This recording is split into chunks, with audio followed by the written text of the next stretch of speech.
Help you folks? Name's Randolph. I'm the manager. We're looking for Rose. Works as a waitress down at the diner.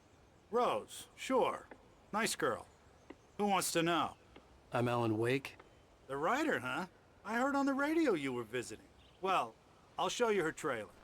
That Rose, she's a nice girl. Always pays her rent on time. As I was saying, Al, I found all sorts of weird stuff from the local newspaper's archives. This place is crazy. Disappearances, mysterious deaths, urban legends come true, and get this, most of this stuff takes place around Cauldron Lake. Well, you ain't wrong, mister. The Indians thought the lake was a doorway to the underworld. I'm the God-fearing type myself. I don't hold with that sort of thing. Yeah, okay. Anyway, there was an island there owned by a guy called Thomas Zane. Now, some of the articles I found about him make him out to be a famous writer, but I ran a bunch of searches, couldn't find a single thing he wrote. Zane was heavily into diving, so much so that the place came to be called Diver's Isle. But the volcano under the lake erupted in 1970, and Zane went down with the island.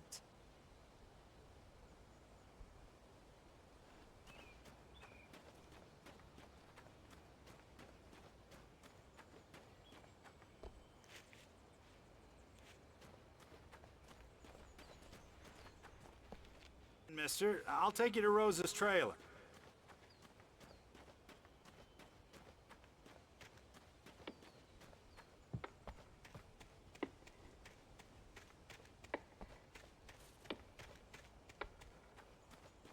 Just follow me. It's not far.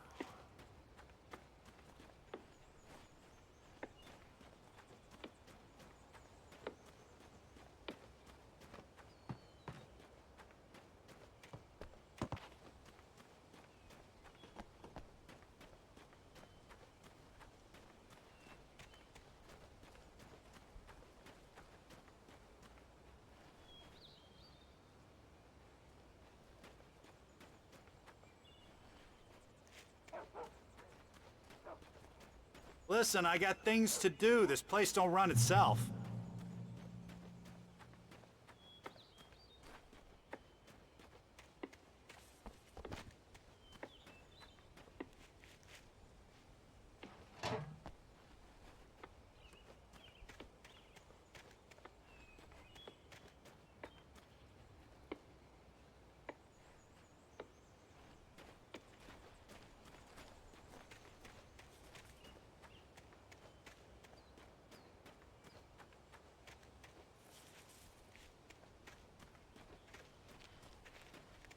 Oh, give me a break, mister. Can we just get a move on?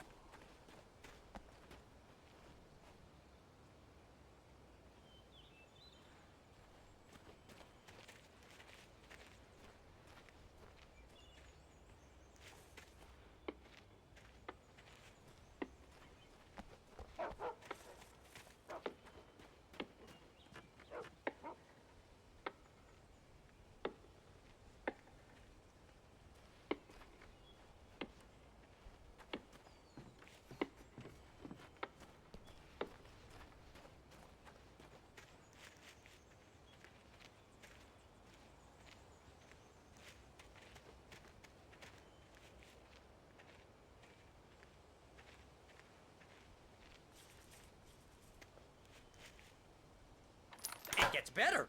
A local girl, Barbara Jagger, drowned in Cauldron Lake just a week earlier. They were lovers. Sure, Jagger's a local spook story. The Scratching Hag. Comes for you in the dark. Childish stuff like that. Anyway, Al, I'm just getting to the best part.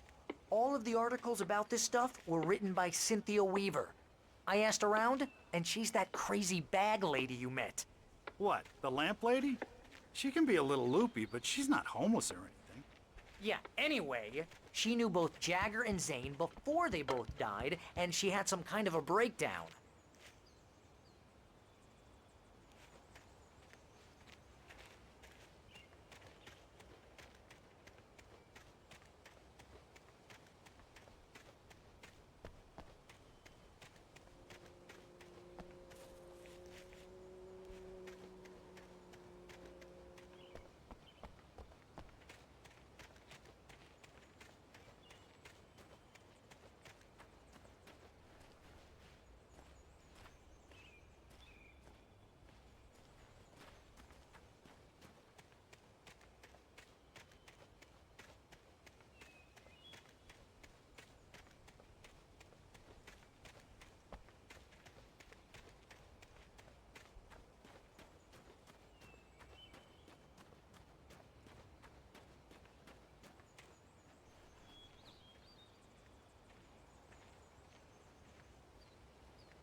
Well, mister, this here's Rose's trailer.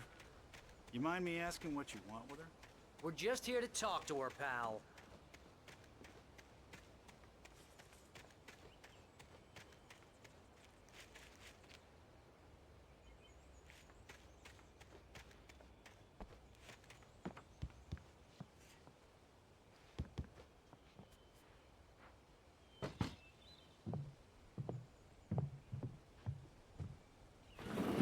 Welcome to... Oh dear, Mr. Wake. I'm so glad you're here. Rose, you have my manuscript? Oh. Oh yes. Yes. Please, come in. Hey, this is really good. Rose, Yes, my manuscript. I really need it. I understand. I know what you need. A muse to inspire you. Oh, for Barry? She doesn't have anything. Yeah, hey, Al, what's... Oh... Barry! What? What?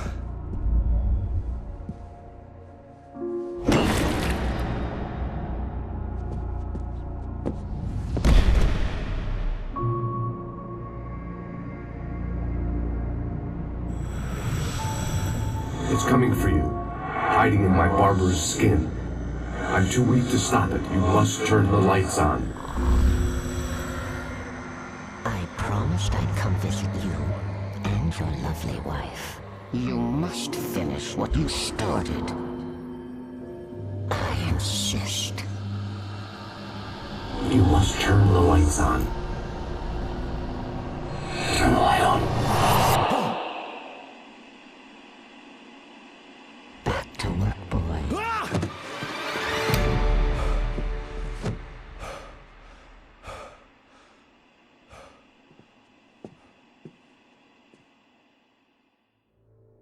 I felt nauseous, hungover. Only anger kept me going. I can't tell reality from dream anymore, but it seems I have an imaginary editor to help me. She's an old woman in a funeral dress. I call her Barbara Jagger. She's very strict. I'm writing faster and faster. My manuscript is being heavily revised. The edits are getting very aggressive, and each day there's less of me and more of her. I hate it, but I know she's right. She promises me I can save Alice this way. She knows more of this than I do. About the complex incantation I'm attempting. About this place. She's worked with another writer under similar circumstances, Thomas Zane. The genre of the story seems to be shifting. It's turning into a horror story. I'm getting close. I can feel it.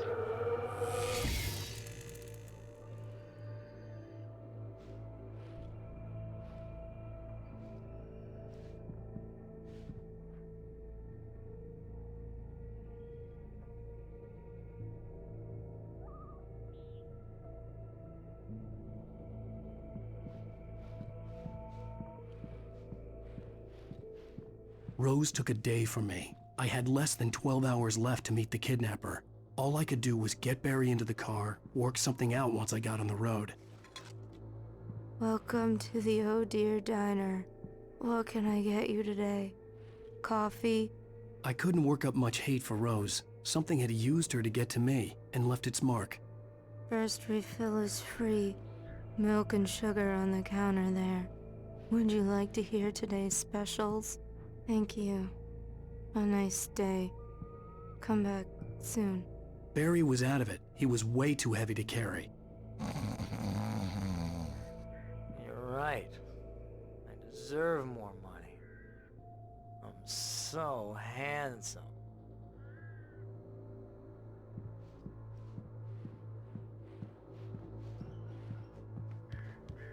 My gun and flashlight were gone. I'd have to find a way to get Barry into the car as quickly as possible. There was no time to waste. Mr. Randolph liked Rose. That little smile she had. How she was still sweet when life had tried so hard to make her bitter. It wasn't any of his business what she did in her trailer. But those strangers, the writer and his smart-ass sidekick, looked like trouble. And they'd been in there for hours, way past her normal bedtime. He reached for the phone and called the sheriff's station.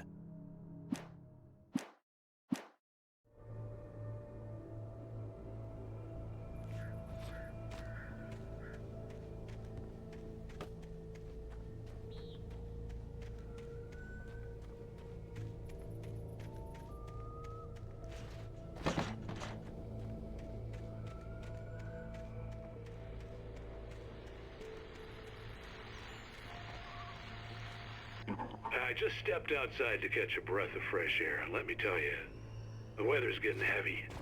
Nights like this make me especially glad I'm here talking to you and not home in bed. Once the weather takes a turn like this, I can't sleep at all. It's all tangled bed sheets and dark thoughts, punctuated by the occasional plunge into nightmare.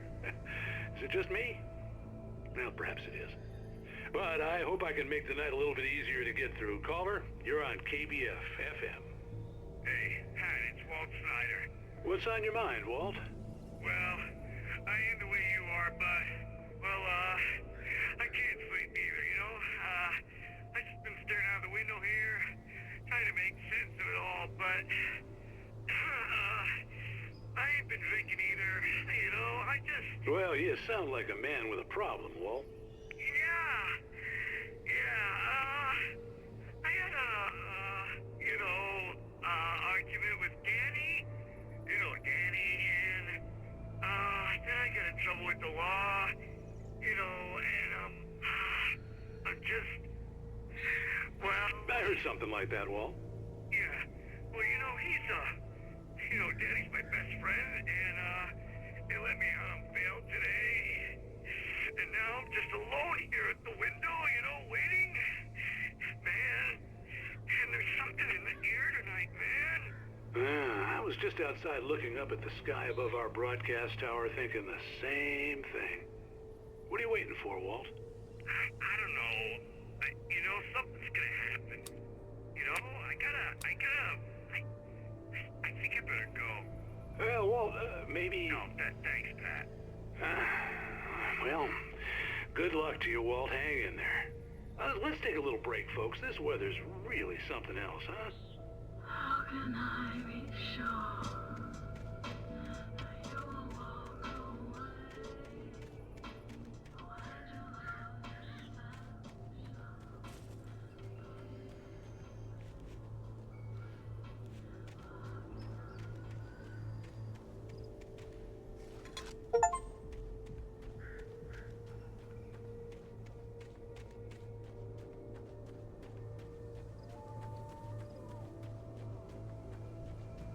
Oh, you're gonna get it now.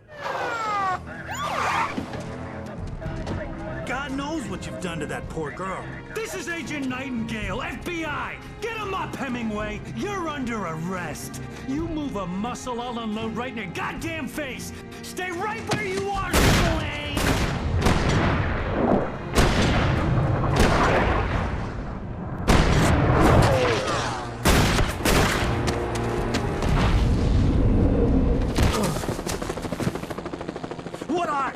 I'm standing right here, you goddamn maniac!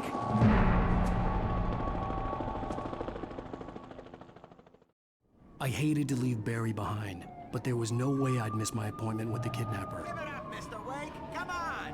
Make it easy on him! Move on! Get after him! Don't let him get away! Move it! Move it! Move it! I'll have you shot if you let him get away!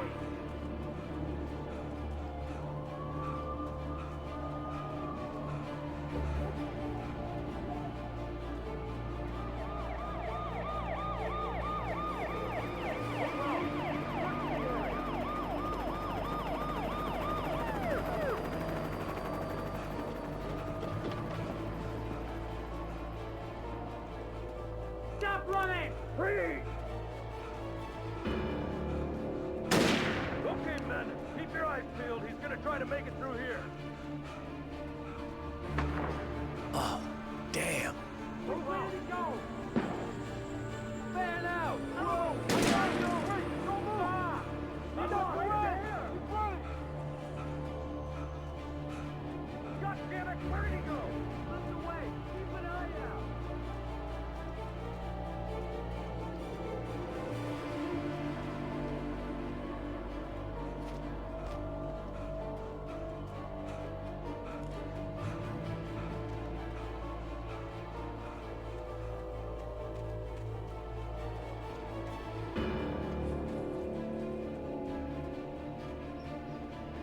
He's gone! Come on, guys! We need to head him off! For decades, The darkness that wore Barbara Jagger's skin slept fitfully in the dark place that was its home and prison. It was hungry and in pain. It dreamed of its nights of glory when the poet's writing had called it from the depths and given it a brief, terrible taste of power and freedom. The rock stars had stirred it from the deep sleep the poet had sunk it back to in the end. When it sensed the writer on the ferry, it opened its eyes.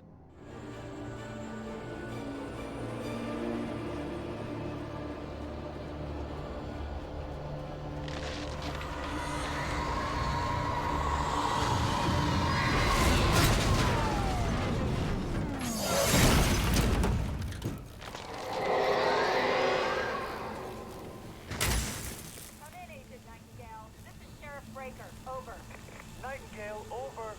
What on earth is going on? My deputies tell me you fired at Wake and he didn't have a gun. You almost hit a civilian instead. Over. Sheriff, Wake's running. I'm giving chase. I don't have time for this. Well, make the time. You can't just go shooting at people in my town. Over. I'm a federal agent pursuing a fugitive. You want to discuss my methods, Sheriff? Make an appointment. Over. You stay right where you are, Agent Nightingale. I'm on my way. Out.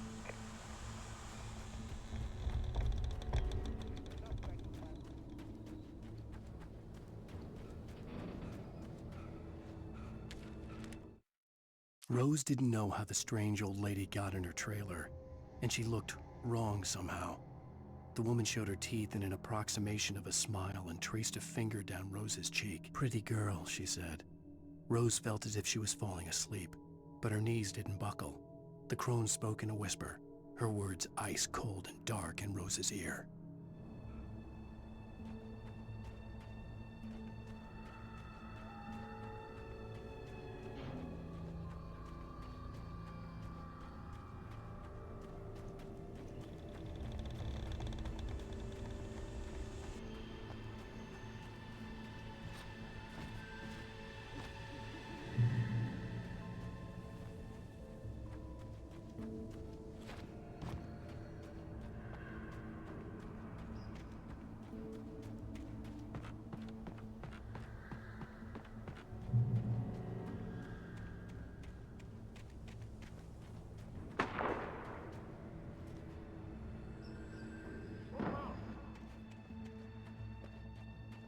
Search the area.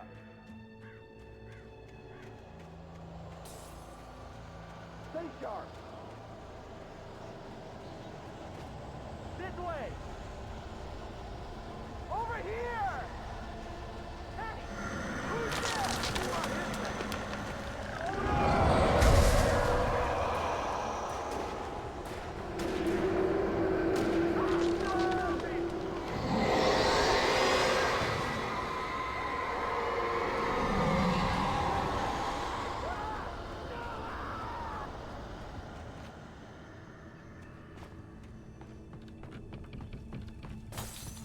This horror was everywhere I went, circling me. The cops didn't stand a chance. They were after a writer, not a monster. This is Agent Nightingale. I've lost contact with Wilson men you assigned to me. It's Wake's doing. Wait, are you seriously telling me that geek writer just took out my deputies? Are you kidding? I mean, have you seen this guy? He wears a tweed jacket. Over. He's the guy we're chasing. If it's not him, who then? Bigfoot? Over. I don't know yet, but I'm not in the habit of jumping to conclusions. That tends to come back and bite you in the ass. Out.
Thornton here.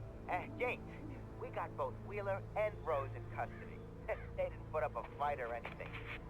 Why, they were... Hey, Mulligan, what are you... Come on! Sit down and give me that. Jane, Mulligan here. Over. Go ahead, Mulligan. Over. We got Wheeler and Rose here. Wheeler's drunk or hopped up on something.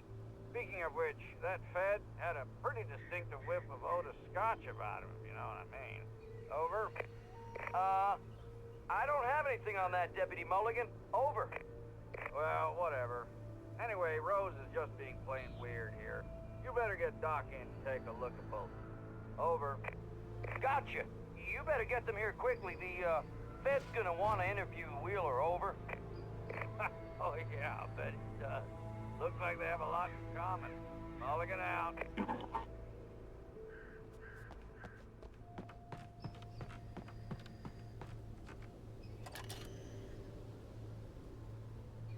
I could see the lights of the radio station in the distance.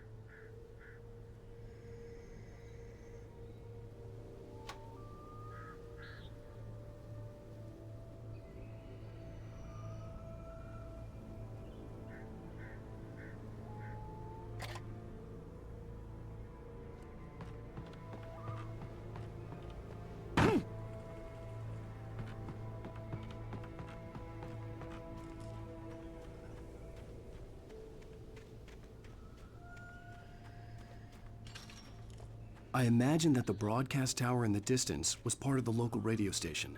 Maine seemed like a decent guy. Perhaps he could give me directions to the coal mine.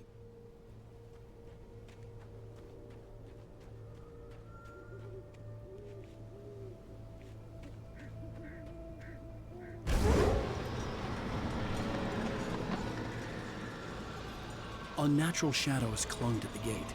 The darkness that was after me was trying to stop me. I wouldn't get through without a light.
It took me a moment to recognize the flashbang grenades.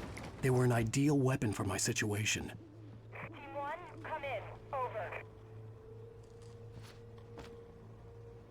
Team 1, this is Sheriff Breaker. Report. Over. Team 2, come in. I need a report. Over. Come on, guys. Talk to me. Come in, please. Over.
Good call.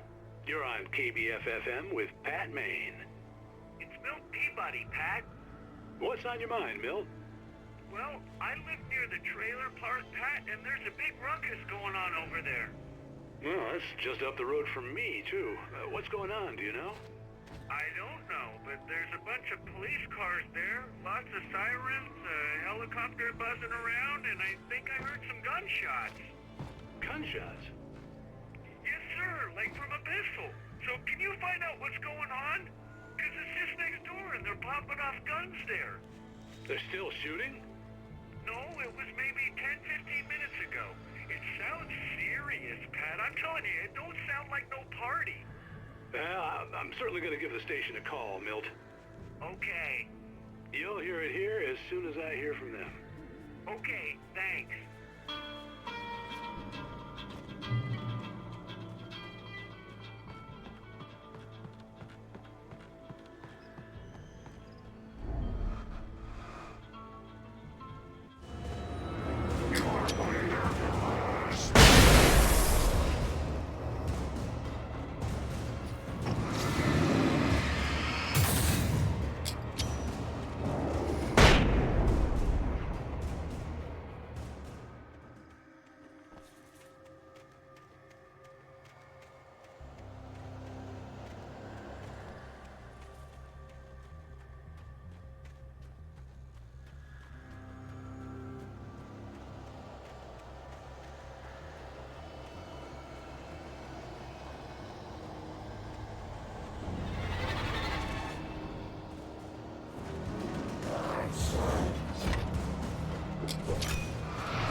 I hope Maine could lend me a car to get to the coal mine.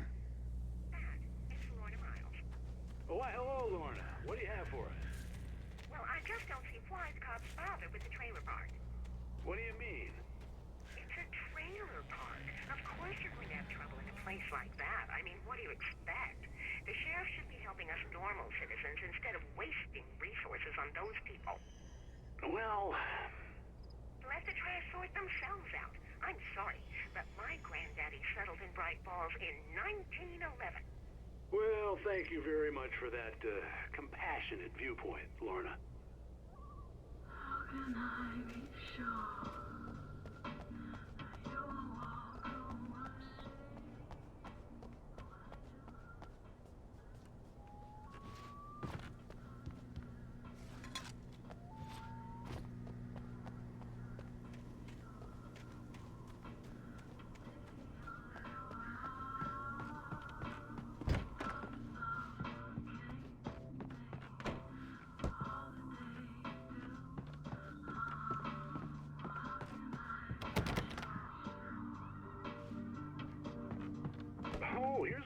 surprise, the famous writer Alan Wake just walked in. Folks, I'm going to see if I can talk him into an interview. Come on in, Mr. Wake.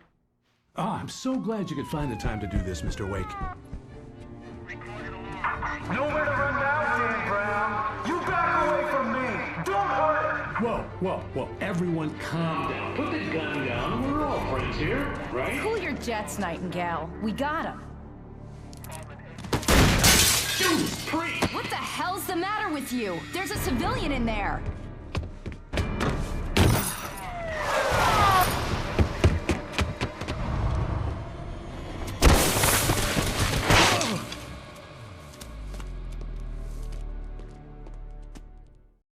I'll get you yet, even if it kills me. You hear me?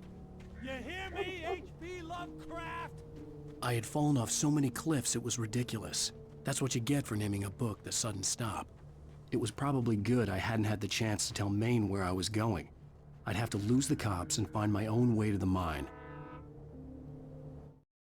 Nightingale stared through the broken studio window into the dark woods. He turned around, started to walk out, but Maine grabbed his arm. "Young man, you almost shot me. You don't shoot off rounds at people like that. What's the matter with you?" Nightingale shook his arm free, marched out. His cheeks burned with rage and humiliation.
There was no sensible reason for the power company work lights to be here.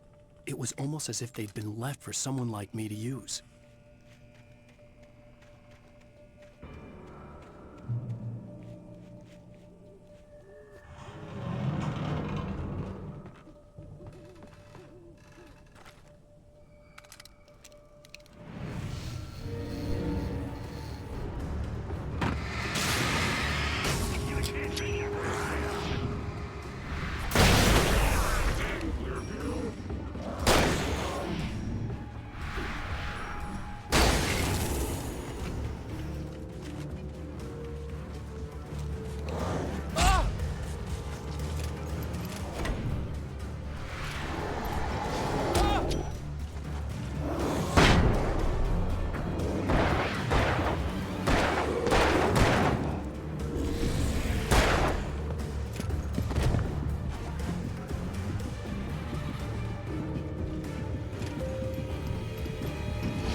The bulldozer's engine roared to life. Mud and rocks flew as it fought for traction. It crashed through the concrete wall and landed heavily in the yard. If it were an animal, it would have shaken its head after the impact, fixed its eyes on me, and charged. Of course, it had no head, nor eyes. Shadows crawled on its form, twisting it into a monster. Then, it came for me.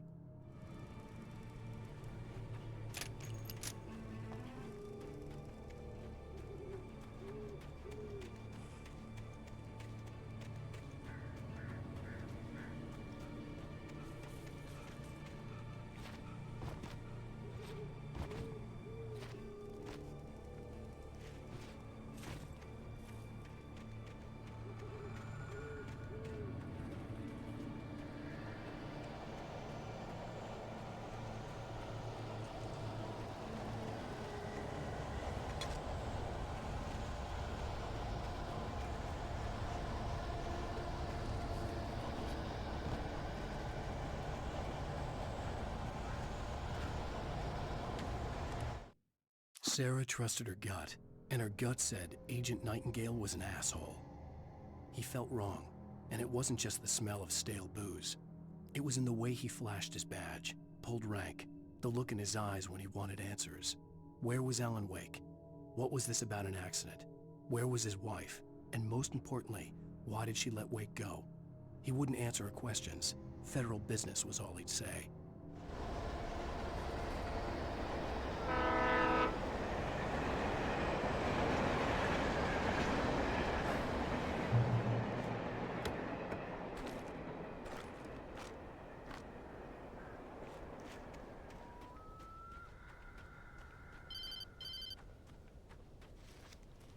Hello? The most stubborn man I've ever met. Alice? Alice? Alan, I'm so afraid. Keeps me in the dark. Please help me. I look at you, Alan, and it's not you. Something else. Looking out from behind your eyes. Alice, I'm here. I'm so alone here. It's all gonna go to hell. You need to be careful. Cooperate. The connection had been terrible, but that wasn't the only thing that hadn't been right with the call. She sounded wrong somehow, but she had called me.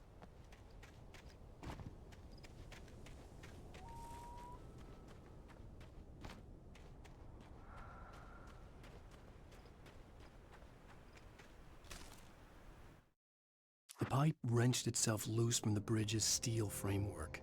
Wrapped in darkness, it floated in midair, twitching. For a moment, I didn't understand what I was looking at. The heavy object lurched at me with impossible force. I threw myself out of the way, but just barely. When I turned my flashlight on it, it shook in a dark rage before it flew at me again.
I could see a railway bridge up ahead, and a warehouse of some sort on the opposite shore. I hoped I could find a car from there.